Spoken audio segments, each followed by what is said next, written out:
하나님 감사합니다. 이 자리에 나올 수 있도록 우리로 움직일 수 있는 건강과 의지를 주시고 부르심에 순종하여 나오게 하시고 저마다의 간절한 소원과 소망을 가지고 주님 앞에 엎드리게 하시니 감사드립니다. 공휴일이라 피곤하고 지친 몸, 더 눕고 싶고 더 쉬고 싶은 마음도 있었을 텐데 매일매일의 거룩한 습관을 따라 하나님께 하루의 시작을 의탁하고 가족의 구원을 위해 기도하게 하시니 감사합니다. 하나님, 오늘 한글날을 생각하며 우리의 언어와 글자가 있다는 것이 참 감사하고 자랑스러움을 느끼게 됩니다. 우리말로 된 성경이 있고 편하게 쉽게 읽을 수 있고 말할 수 있고 들을 수 있고 쓸 수 있는 것도 감사합니다. 복잡하지 않은 단어 구성으로 우리의 마음을 표현하고 기록하고 전할 수 있는 이런 문자들이 있고 또 핸드폰으로 컴퓨터로 쉽게 입력하고 표현할 수 있음에도 감사합니다. 하지만 하나님, 이 언어와 글자로 어떻게 표현하고 드러내고 전하며 살고 있는지 돌아보기를 원합니다. 수많은 악성 댓글, 비방과 거짓말, 사람을 해하기 위해 꾸며내는 그런 말들이 우리 가운데 있음을 고백합니다. 포장은 그럴듯하게 하면서 속마음은 더러움과 악함으로 가득하기도 합니다. 오늘 본문의 말씀대로 사람의 입으로 들어가는 것이 더럽게 하는 것이 아니라 사람의 속마음으로부터 나오는 것이 사람을 더럽게 한다고 하셨사오니 우리의 언어 습관과 생각과 감정에 늘 올바름과 정직함과 하나님 앞에서 말하고 행동하듯 그렇게 우리의 표현에 절제와 부드러움을 더하시고 더러운 탐욕과 거짓은 제하게 하여 주옵소서. 내가 살아오고 배워온 시대가 있었지만 또 내가 살아갈 앞으로의 시대와 남길 것이 있다는 것을 알고 내 편한 대로 지금까지의 방법대로가 아니라 무엇을 남기고 무엇을 전할 것인가도 함께 고민하며 모두가 함께 어울려 지낼 때에 내 언어와 내 표현과 내 글이 선하게 영향 미칠 수 있도록 주여 나를 연단케 하여 주옵소서. 하나님, 방금 부른 찬송의 가사처럼 우리 가운데 병든 자들이 많습니다. 성경 속에 나타나는 수많은 기적과 치유와 병마가 떠나가는 사건들이 오늘날에도 이루어지고 있음을 알고 간구합니다. 주님, 믿음 가지고 주님 의지하고 주님께 매달리는 이 간절한 영혼들과 그 육신의 몸을 건강하게 하시고 자유하게 하시고 평안하게 하여 주시옵소서. 믿음대로 될지어다 평안할지어다 주의 선포를 듣게 하옵소서. 하나님, 장례 중인 우리 장로님 가정과 또 오늘 함께 참여하게 될 많은 성도님들에게도 그 장례를 통하여 주의 크신 위로가 있게 하시고 장례 이후가 더욱더 사랑과 화목이 견고해지는 믿음의 가정 되게 하옵소서. 남편과 아버지의 빈자리가 크게 느껴지겠지만 어머니, 우리 집사님 중심으로 더욱더 하나 되는 믿음의 모습 되게 하여 주시옵소서. 하나님, 이 새벽에도 주님께 나올 때에 마음의 소원을 한자 한자 적어가며 하나님께 드리는 귀한 손길들이 있습니다. 가족의 구원을 위해서, 병 고침을 위해서, 생명의 잉태를 위해서 간구하는 이 많은 소원과 믿음의 간구를 주님 받아주시고 하나님의 때에 하나님의 방법으로 친히 응답하여 주시옵소서. 이제 말씀 앞으로 나아가오니 성령님 함께하여 주시기를 소원하오며 예수님의 이름으로 기도드립니다. 아멘. 오늘 말씀은 마가복음 5장부터 7장까지입니다. 5장에서는 먼저 거라사인의 지방에서 군대 귀신 들린 자를 만난 사건을 말합니다. 그가 어떤 상태였는지 우리 5장 1절부터 5절까지를 먼저 읽어보겠습니다. 예수께서 바다 건너편 거라사인의 지방에 이르러 배에서 나오심에 곧 더러운 귀신 들린 사람이 무덤 사이에서 나와 예수를 만나니라. 그 사람은 무덤 사이에 거처 하는데 이제는 아무도 그를 쇠사슬로도 맬 수 없게 되었으니 이는 여러 번 고랑과 쇠사슬에 매였어도 쇠사슬을 끊고 고랑을 깨뜨렸음이로라. 그리하여 아무도 그를 제어할 힘이 없는지라. 밤낮 무덤 사이에서나 산에서나 늘 소리 지르며 돌로 자기의 몸을 해치고 있었더라. 2절은 마가가 좀 재미있는 표현을 사용하면서 예수님과 귀신 들린 자의 만남을 이야기합니다. 같은 단어, 같은 표현을 쓴 건데요. 예수님은 배에서부터 나아오신다. 그리고 이 더러운 귀신 들린 사람은 무덤 사이에서부터 나온다. 같은 표현을 쓰면서 이렇게 각자가 자기 자리에서 나와서 만나고 있음을 표현합니다. 마치 서로 대결을 하기 위해서 이쪽 편 또 저쪽 편에서 등장하는 선수 등장 같은 그런 모습으로 지금 표현하고 있는 거죠. 이 군대 귀신 사건은 마태, 마가, 누가복음에게 동일하게 나옵니다. 하지만 여기 마가복음에서는 이 사람을 가리키면서 한 가지 표현을 더 하고 있는데요. 그것이 바로 더러운 귀신 들린 사람이라고 이렇게 더럽다는 표현을 더 추가했습니다. 더럽다는 표현은 모든 부정한 것들을 말할 때 사용하는 단어입니다. 그러니까 정결함과 깨끗함에 정반대되는 그런 의미들이죠. 이 귀신 들린 사람의 정체가 바로 하나님의 구원 사역을 반대하는 더러운 영이라는 겁니다. 자, 이 사람의 정체를 더러운 귀신 들린 사람으로 말하면서 이 사람의 상태를 연이어 말합니다. 3절에 보니까 이 사람이 거주하는 장소는 무덤 사이이고 쇠사슬로도 제어할 수 없는 상태이고 밤낮 소리 지르며 자기 몸을 해치고 있으니 그 누구도 접근하기가 어려운 상황입니다. 여기서 무덤 사이라는 말은 원어적으로 볼 때는 무덤 안에서, 무덤 속에서라는 말입니다. 우리나라와 같이 어떤 분봉, 어떤 분묘 문화가 아니기 때문에 당시 팔레스타인 지역에서는 동굴 형태의 작은 굴이고 그 굴 입구를 돌로 막아놓은 모습이 바로 무덤입니다. 그래서 보통은 3명이나 4명 이상의 남자 장정들이 힘있게 밀어야만 그 무덤 입구에 있는 돌을 옮길 수 있거든요. 근데 이 사람의 힘이 현재 아주 강하다고 했잖아요.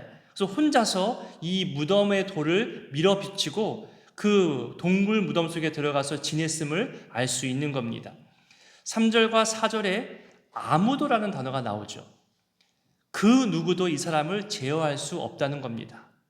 힘센 사람, 병 고치는 의원, 그 당시 활동했던 어떤 박수 무당, 남자들 무당, 이런 사람들이 보통 마을 사람들을 보호하기 위해서 이런 외부적인 것을 통제했거든요.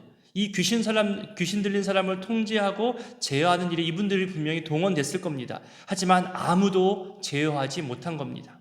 그 누구도 이를 제어할 수 없을 정도의 광폭함을 좀 드러내고 있습니다. 그래서 그동안 여러 쇠사슬로도 묶어보았지만 그 힘으로 끊어버리고 깨트린 거죠. 아마 몸에 끊어진 쇠사슬이 그대로 묶여 있을 것이라 짐작되어집니다.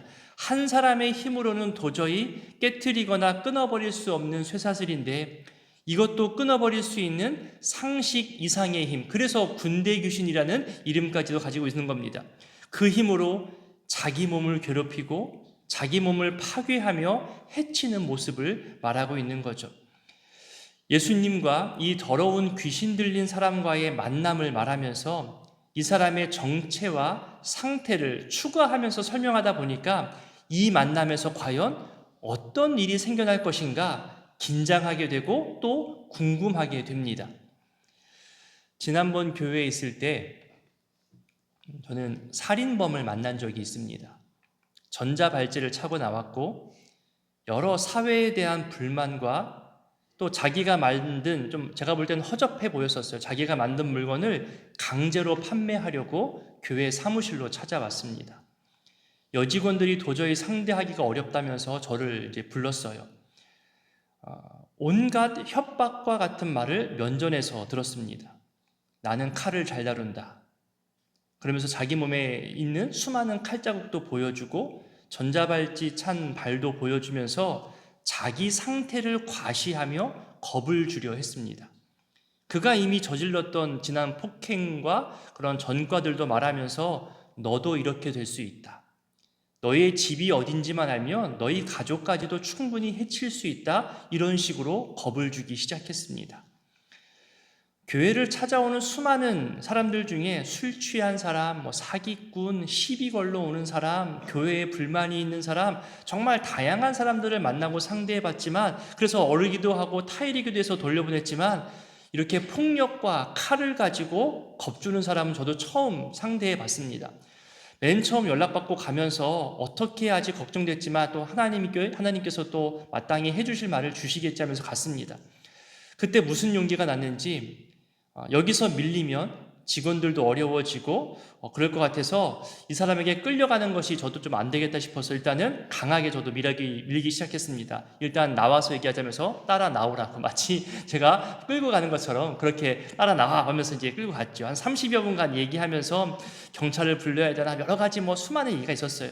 또 사무실에서는 혹시 무슨 일이 있을까 저를 지켜보면서 그들도 연락할 준비가 있었고, 하지만 제가 아직은 연락하지 말아라 눈짓을 주면서 어쨌든 어떤 요구도 들어주지 않고 돌려보냈습니다. 그 사람의 눈빛, 그리고 말투, 거친 행동들을 보면요, 제가 감당이나 할 수 있겠어요? 근데 오늘 말씀처럼요, 아무도 제어할 힘이 없는 모습을 저는 이 말씀을 읽으면서 저는 그 사람을 떠올렸습니다.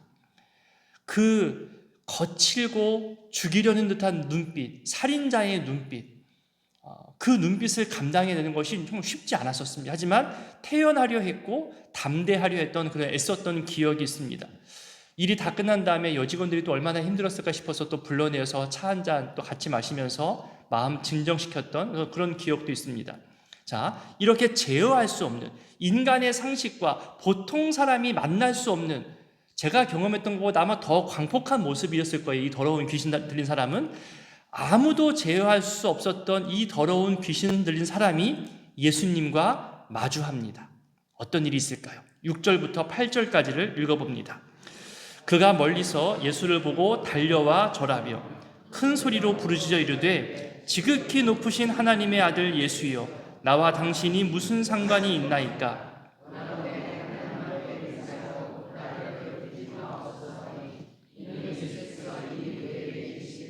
더러운 귀신아, 그 사람에게서 나오라 하셨음이라. 이 귀신 들린 사람이 예수를 보고 달려와 절한다고 하잖아요.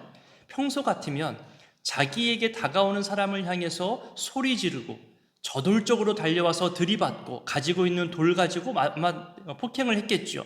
몸을 상하게 했을 겁니다. 그런데 지금 예수님 앞에 굴복하는 모습을 보여줍니다. 이렇게 상상해 보면 어떨까요? 저 멀리 사람이 다가오는 것을 보고 평소처럼 광폭하게 소리 지르고 들이받기 위해서 달려갑니다. 그런데 상대방의 정체를 아는 순간 그 권세와 정체 앞에 고꾸라지듯이 지금 굴복하고 있는 겁니다. 예수의 권세, 예수의 이름, 하나님의 아들이라는 그 정체를 아는 순간 굴복할 수밖에 없는 거죠. 이를 통해서 마가가 보여주고 싶은 것은 예수님이 보통의 인간과 같은 그런 수준이 아니라 신적인 능력을 가진 권능자임을 지금 나타내 보여주고 있는 겁니다. 7절 내용을 보니까 지극히 높으신 하나님의 아들 예수님이라고 그 예수님의 정체성에 대해서 분명하게 말하고 있잖아요. 여기에 대해서 몇 가지 해석이 있는데요. 저는 여기서 사탄 마귀의 교묘한 속임수와 방해 작전이 이와 같다. 그리고 오늘날도 이와 같은 모습이 드러날 수 있음을 저는 발견하게 됩니다. 보세요. 더러운 귀신조차도 예수님이 누구인지를 정확하게 알고 그 이름을 부르잖아요. 당시에 축귀 사건, 그러니까 귀신을 떠나게 하는 사건들의 내용과 기록들을 보면요, 귀신 들린 자가 먼저 귀신을 쫓아내려는 사람의 신분과 정체를 밝힙니다. 그리고 그 사람을 놀라게 하여서 그 사람의 축귀 능력을 떨어지게 하는 방법을 씁니다. 내가 말하지도 않았어요.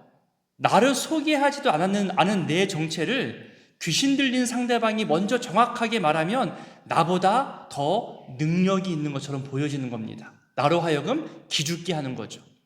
나는 상대방이 아직 누구인지 모르는데, 저 귀신 들린 사람이 어떤 증상인지 모르는데 상대방은 나에 대해서 다 알고 다가온다면 이 싸움에 지고 들어가는 거잖아요.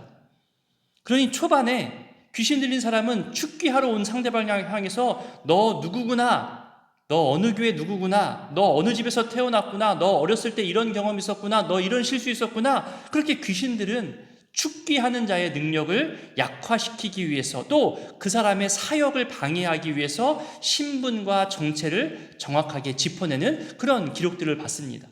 자, 지금 예수님은 아직 자신을 드러낼 때가 아닙니다. 마가복음 초반부터 수많은 기적을 베풀면서도 아직은 알리지 말라 이렇게 말했잖아요.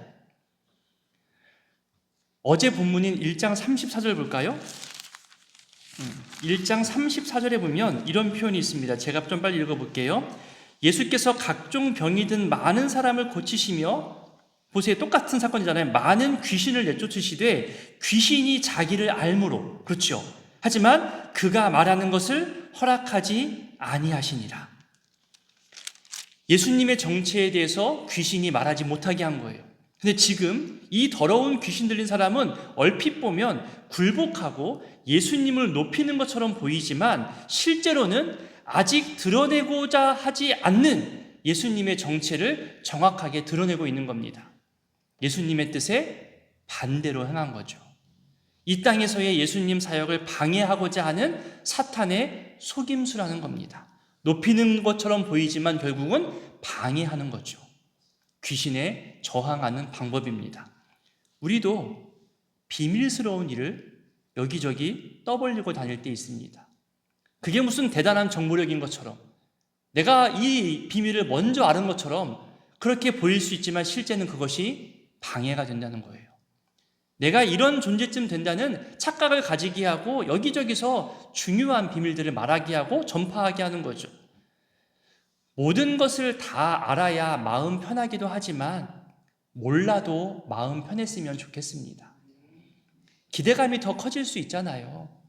너무 많이 알면 걱정도 그만큼 커진다고 성경은 말하잖아요. 또 주변에서도요, 부추기지 않았으면 좋겠습니다. 네가 그 직분인데 이것도 몰라? 너는 알아야지, 뭐 하고 있어? 여러분, 부추기는 말 하지 않았으면 좋겠고 그 부추기는 말에 영향받지 않았으면 좋겠습니다. 모르면 좀 어때요? 내가 다 알아야 할 의무가 없잖아요. 내가 다 여기저기 영향을 줘야 되고 내가 다 관여해야 하면 그거 더 피곤하지 않을까요? 알면 아는 대로 잠잠하고 모르면 모르는 대로 잠잠하고 기대하며 기다리면 언젠가 하나님의 뜻이 또 드러나잖아요. 나의 조급함으로 여기저기 들쑤시고 다닐 이유가 전혀 없습니다. 자, 이 귀신 들린 사람에게 묻죠. 9절에 보니까 이 귀신의 이름이 군대입니다. 또 예전에 얘기를 한번 소개합니다. 귀신 들린 사람이 교회에 왔다면서 불렀습니다. 그래서 함께 교역자들이 가서 같이 기도했던 일이 있었습니다. 몇몇의 목사님들과 같이 찬송하고 기도하는데 그 사람이 그만 정말 그 여성분이 여성스럽지 않은 모습으로 그 거친 목소리로 그만 하더니 갑자기 협박을 합니다. 어떤 협박이 하냐면은 나 이 사람에게 나갈 텐다, 나가겠다. 그런데 너희들 중에 누구에게 들어갈까? 그러는 거예요. 순간 흠칫하죠. 나가겠다는데 우리 중에 들어오겠다는 거예요. 너무 놀라서 여러분, 그 횡설수설하고 소리 지르고 불안해하던 그 모습을 지금까지 보면서 저거 귀신 들린 게 맞구나라고 느꼈는데 그 모습이 우리 중에 누군가로부터 들어온다고 생각하니까 잠깐 멈칫했습니다. 하다가 다시금 선포하면서 이 8절 말씀처럼 이 사람에게서 나오라, 그리고 멀리 떠나가서 다시는 돌아오지 말라고 그렇게 또 기도했던 기억이 있습니다. 여러분, 귀신은 인간의 상식으로 이해하기가 어렵습니다. 군대 귀신, 여기서 말하는 군대는 로마의 여단급 단위입니다. 왜 우리 군단, 여단, 사단, 대대 이런 거 말하잖아요. 로마 군인의 여단급이면 약 6,000명 규모입니다. 그만큼의 세력과 힘을 과시하기 위해서 나는 그 정도 규모야, 그 정도 나에게 힘이 있어라는 군대의 귀신이라고 이렇게 말하고 있는 겁니다. 로마의 군대를 그 당시 이길 자 없다고 하던 시대에 내 이름은 군대야, 이 정도 권세가 있어라고 허세를 부리는 그런 모습도 있습니다. 물론 다른 해석도 있지만, 하지만 예수님이 이 군대 귀신을 몰아내는 더 큰 권세를 보여주고 계시지요. 이 사건만으로도 계속 얘기할 수 있겠지만 넘어가겠습니다. 자, 이 사건 이후에 이제는 달리다굼 사건, 야이로의 딸과 12해 혈루증 걸린 여인이 치유받는 내용이 나옵니다. 우리 25절부터 28절까지를 읽어보겠습니다. 12해를 혈루증으로 알아온 한 여자가 있어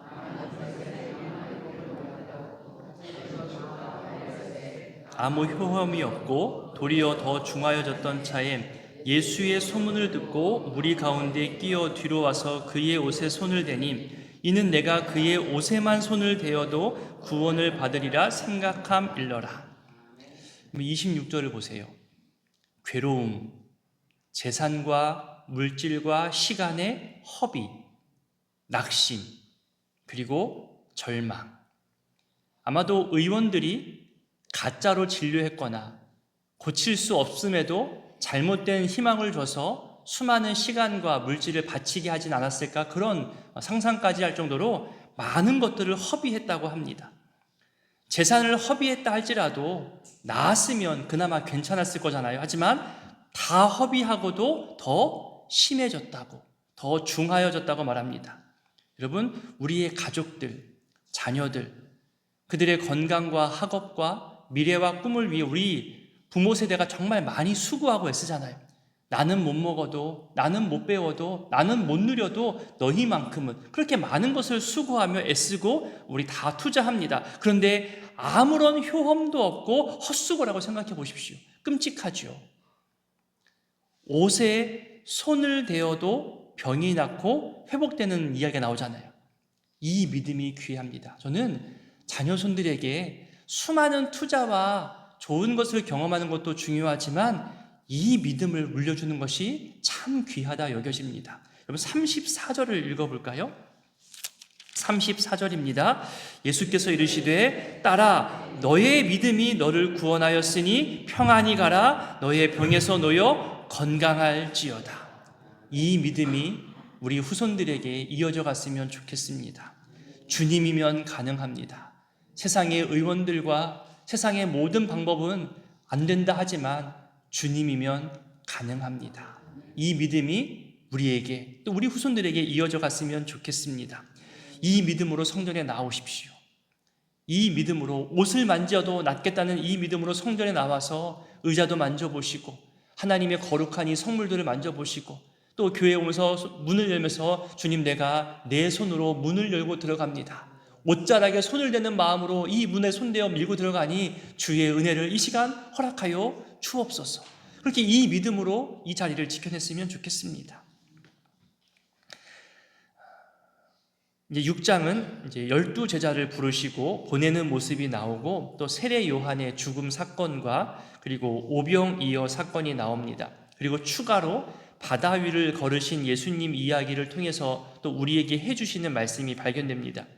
인생의 거친 풍랑 속에서 주님만 바라보며 주님께 찾아오는 그런 사람들에게 하시는 주의 말씀입니다. 6장 50절입니다. 6장 50절을 한번 읽어봅니다. 그들이 다 예수를 보고 놀람이라. 이에 예수께서 곧 그들에게 말씀하여 이르시되 안심하라. 내니 두려워하지 말라 하시고. 이 음성을 들었으면 좋겠습니다. 안심하라. 힘들지, 그래 괴롭지. 하지만 안심하라. 내가 너와 함께하니 두려워하지 말아라. 이 음성이 우리에게 오늘 또 듣게 되는 음성이고 기억되는 음성이 되었으면 좋겠습니다. 이제 7장에 넘어가면 고르반 이야기가 나와요. 마태복음 할 때도 잠깐 설명드렸는데 자기들이 만들어 놓은 전통으로 율법과 계명을 어기는 모습을 말합니다. 8절을 우리 읽어볼까요? 7장 8절입니다. 너희가 하나님의 계명은 버리고 사람의 전통을 지키느니라. 우리 9절도 읽어봅니다. 또 이르시되 너희가 너희 전통을 지키려고 하나님의 계명을 잘 저버리는도다. 마태복음 할 때도 얘기했지만 10절의 내용처럼 부모를 공경하는 것이 계명이에요. 부모를 공경하는 것이 공경할 때 마땅히 어떤 물질, 시간을 준비해서 드리는 거거든요. 근데 이것이 계명이고 본질인데 11절 이후를 보면요. 부모보다 더 높은 하나님께 드렸다고 고르반하면 부모를 모실 책임을 지지 않아도 된다는 거예요. 13절에 너희가 정한 전통이 과연 맞느냐? 더 본질인 하나님의 계명을 어기는 거 아니냐? 이런 일들이 지금 너희 속에 너무나 많다라고 하는 거죠. 그리고 이제 7장 후반부에 가면 수로보니게 여인 어린 딸이 귀신 들린 이야기가 나옵니다. 여기서도 더러운 귀신으로 표현됩니다. 우리 25절과 26절을 읽어봅니다. 이에 더러운 귀신 들린 어린 딸을 둔 한 여자가, 그 여자는 헬라인이요 수로보니게 족속이라, 자기 딸에게서 귀신 쫓아내 주시기를 간구하거늘. 이어서 우리 28절도 읽어볼까요? 여자가 대답하여 이르되 주여 올소이다마는 상 아래 개들도 아이들이 먹던 부스러기를 먹나이다. 우리 모두 잘 아는 이야기잖아요. 간절함, 포기하지 않는 간구, 자신을 낮추는 태도까지 모두 보시고 즉시로 고쳐주십니다. 만약에 우리에게 이렇게 찾아오는 분들에게 너희에게 줄 것이 없다, 이렇게 개 취급을 당하는 그런 대우를 받으면 뭐 이딴 교회가 다 있어, 뭐 이딴, 이렇게 하는 것이 우리 인간의 마음일 겁니다. 그런데 이 여인의 간절함이 그 모든 것을 이겨낼 정도로 겸손하게 합니다. 그리고 지혜의 말과 믿음의 말을 더하죠. 내 주님 말은 늘 옳습니다. 근데 그 주님의 한 부스러기 말씀이라도 우리는 먹고 싶습니다. 작은 한 부스러기라도 나에게 주어지면 내 인생이 바뀔 줄 믿습니다. 부스러기 은혜라도 좋습니다. 이것이 겸손한 간구의 모습이고 우리가 또 쫓아가야 할 또 모습이기도 합니다. 그리고 이제 7장 마지막 부분은 귀 먹고 말 더듬는 사람을 고치며 에바다 열리라라는 그런 사건이 나옵니다. 오늘의 이 말씀들을 기억하며 기도하실 때에 더러운 귀신아 나오라 하신 주의 명령에 그 강력한 군대 귀신도 떠나간 사건을 기억하며 말씀을 붙잡았으면 좋겠습니다. 말씀이 모든 것을 이기는구나. 그리고 이어진 말씀들, 달리다굼 일어나라. 말씀대로 일어났습니다. 안심해라. 나다. 두려워하지 말아라. 말씀대로 또 되었습니다. 평안히 돌아가 병에서 놓일지어다, 건강할지어다, 말씀대로 되었습니다. 에바다 열리라, 말씀대로 되었습니다. 이렇게 선포되어진 말씀마다 그대로 이루어진 것을 기억하면서 주님, 내게도 선포하여 주옵소서. 내게도 말씀으로 알려주시고 나도 말씀 붙잡고 놀라운 치유의 은혜를 경험하게 하옵소서. 기도했으면 좋겠고, 힘들어하는 분들을 위해서 중보해 주시고 오늘의 장례를 위해서도 기도해 주시기를 부탁드립니다. 함께 주기도문으로 기도합니다. 하늘에 계신 우리 아버지, 아버지의 이름을 거룩하게 하시며 아버지의 나라가 오게 하시며 아버지의 뜻이 하늘에서와 같이 땅에서도 이루어지게 하소서. 오늘 우리에게 일용할 양식을 주시고 우리가 우리에게 잘못한 사람을 용서하여 준 것 같이 우리 죄를 용서하여 주시고 우리를 시험에 빠지지 않게 하시고 악에서 구하소서. 나라와 권능과 영광이 영원히 아버지의 것입니다. 아멘. 5장. 예수께서 바다 건너편 거라사인의 지방에 이르러 배에서 나오심에 곧 더러운 귀신 들린 사람이 무덤 사이에서 나와 예수를 만나니라. 그 사람은 무덤 사이에 거처하는데 이제는 아무도 그를 쇠사슬로도 맬 수 없게 되었으니 이는 여러 번 고랑과 쇠사슬에 매었어도 쇠사슬을 끊고 고랑을 깨뜨렸음이라라. 그리하여 아무도 그를 제어할 힘이 없는지라. 밤낮 무덤 사이에서나 산에서나 늘 소리지르며 돌로 자기의 몸을 해치고 있었더라. 그가 멀리서 예수를 보고 달려와 절하며 큰 소리로 부르짖어 이르되 지극히 높으신 하나님 아들 예수여, 나와 당신이 무슨 상관이 있나이까? 원하건대 하나님 앞에 맹세하고 나를 괴롭히지 마옵소서 하니, 이는 예수께서 이미 그에게 이르시기를 더러운 귀신아 그 사람에게서 나오라 하셨습니다.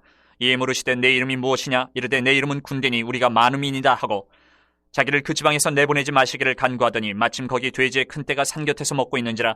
이에 간구하여 이르되 우리를 돼지에게로 보내어 들어가게 하소서 하니 허락하신데 더러운 귀신들이 나와서 돼지에게로 들어가매 거의 2,000마리 되는 떼가 바다를 향하여 비탈로 내리다라 바다에서 몰사하거늘 치던 자들이 도망하여 읍내와 여러 마을에 말하니 사람들이 어떻게 되었는지를 보러 와서 예수께 이르러 그 귀신 들렸던 자 곧 군대 귀신 집혔던 자가 옷을 입고 정신이 온전하여 앉은 것을 보고 두려워하더라. 이에 귀신 들렸던 자가 당한 것과 돼지의 일을 본 자들이 그들에게 알리매 그들이 예수께 그 지방에서 떠나시기를 간구하더라. 예수께서 배에 오르실 때에 귀신 들렸던 사람이 함께 있기를 간구하였으나 허락하지 아니하시고 그에게 이르시되 집으로 돌아가 주께서 내게 어떻게 큰 일을 행하사 너를 불쌍히 여기신 것을 내 가족에게 알리라 하시니 그가 가서 예수께서 자기에게 어떻게 큰 일을 행하셨는지를 대가벌리에 전파하니 모든 사람이 놀랍게 여기더라. 예수께서 배를 타시고 다시 맞은편으로 건너가시니 큰 무리가 그에게로 모이거늘 이에 바닷가에 계시더니 회당장 중에 하나인 야이로라 하는 이가 와서 예수를 보고 발 아래 엎드려 간곡히 구하여 이르되 내 어린 딸이 죽게 되었사오니 오셔서 그 위에 손을 얹으사 그로 구원을 받아 살게 하소서 하거늘 이에 그와 함께 가실새 큰 무리가 따라가며 애워싸 밀더라. 12회를 혈루증으로 알아온 한 여자가 있어 많은 의사에게 많은 괴로움을 받았고 가진 것도 다 허비하였을 때 아무 효험이 없고 도리어 더 중하였던 차에 예수의 소문을 듣고 무리 가운데 끼어 뒤로 와서 그의 옷에 손을 대니 이는 내가 그의 옷에만 손을 대어도 구원을 받으리라 생각함일러라. 이에 그의 혈루 근원이 곧 마름의 병이 나은 줄을 몸에 깨달으니라.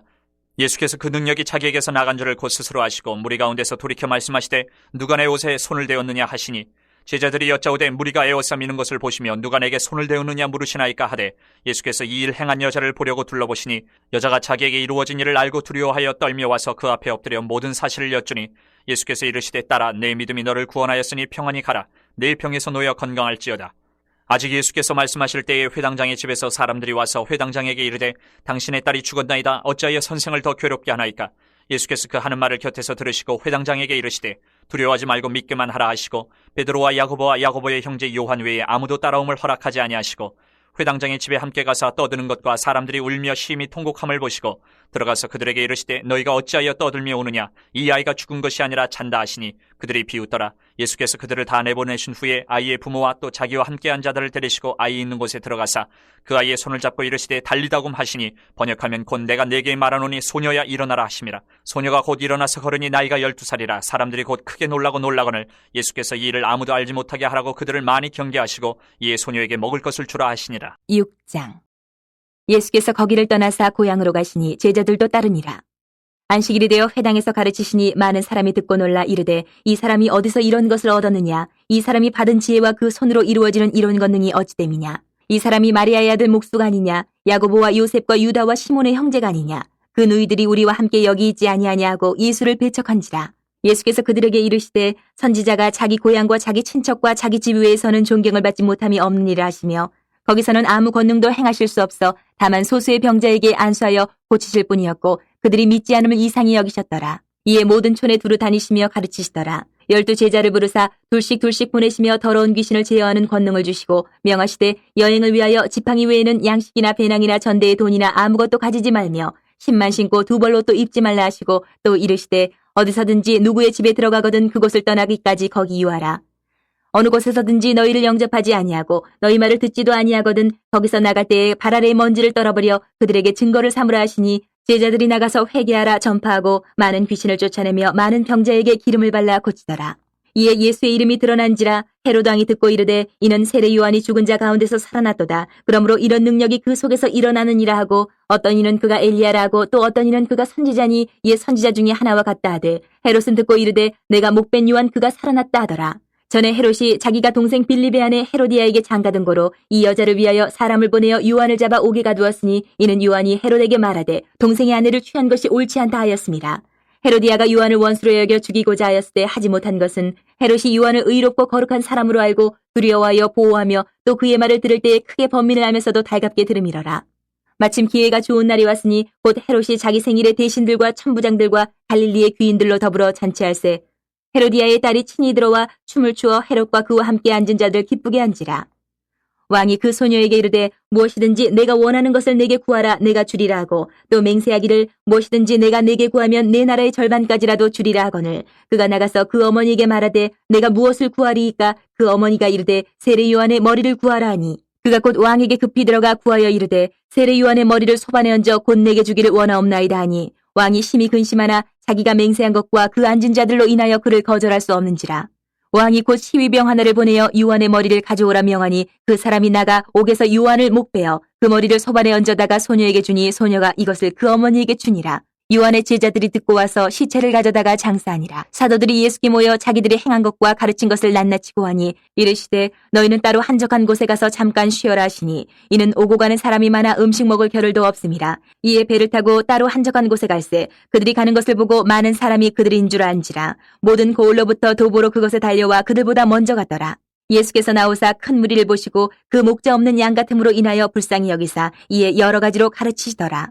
때가 저물어 가매 제자들이 예수께 나와 여짜오되 이것은 빈들이요 날도 저물어 가니 무리를 보내어 두루 촌과 마을로 가서 무엇을 사 먹게 하옵소서.